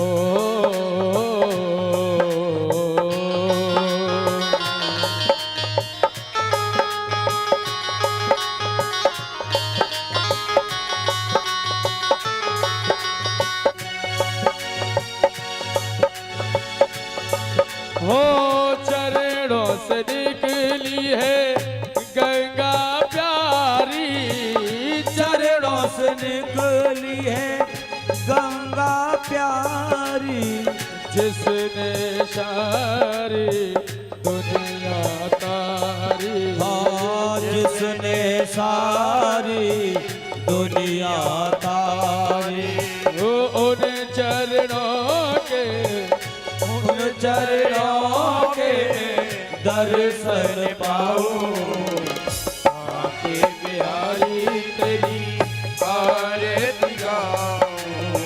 सेवा के बिहारी तेरी आरती गाऊं। ओ मोर मुकुट प्यारे शीश पे सोहे। ओ मोर मुकुट प्यारे शीश पे सोहे।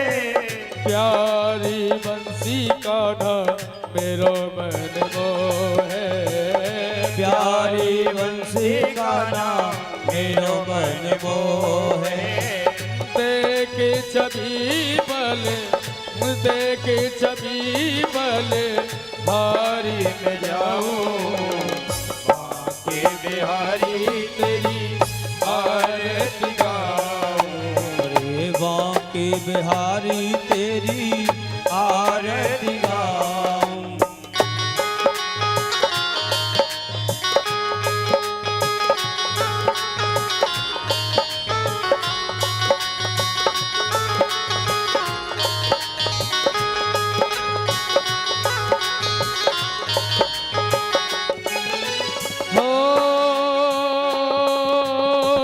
दास अनाथ के नाथ आप हो।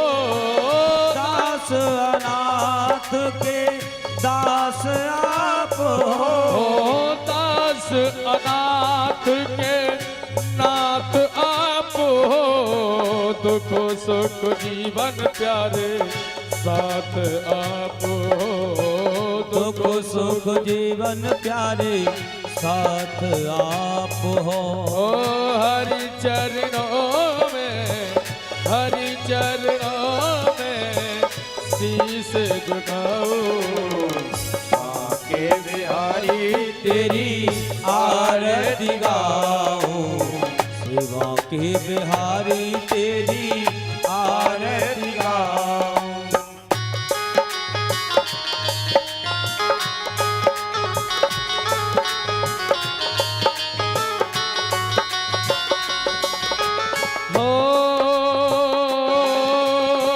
श्री हरिदास के प्यारे तुम हो। श्री हरदास के प्यारे तुम हो। मेरे मोहन जीवन धन हो। मेरे मोहन जीवन धन हो। देखी युगल छवि, देखी युगल छवि बले बल जाओ। बांके बिहारी तेरी आरती गाओ। बांके बिहारी तेरी आरती गाओ। हो आरती गाऊं प्यारे, आरती गाऊं प्यारे तुमको ले जाओ। बांके बिहारी तेरी आरती गाओ। बांके बिहारी तेरी आरती गाओ। कर्पूर गौरम करुणावतारम संसार सारम भुजगेन्द्रहारम सदा वसंतम हृदयाल बेन्दे भवं भवानी सहितं नमामि। त्वमेव माता च पिता त्वमेव त्वमेव बन्धु च सखा त्वमेव त्वमेव वेद्या द्रविणं त्वमेव त्वमेव सर्वं मम देव देव। गुरुर्ब्रह्मा गुरुर्विष्णु गुरुर्देव महेश्वर। गुरुर्साक्षात् परब्रह्म तस्मै श्री गुरुवे नमः। तस्मै श्री गुरुवे नमः। ओम जलेन शीतलीगणम ध्यो शांतिरंतरिक्षकम शांतिः पृथ्वी शांतिरापः शांतिरोषधयः शांतिः वानस्पति शांतिर्विश्वे देवाः शांतिर्मा शांतिः सर्वगम शांति शांतिरेव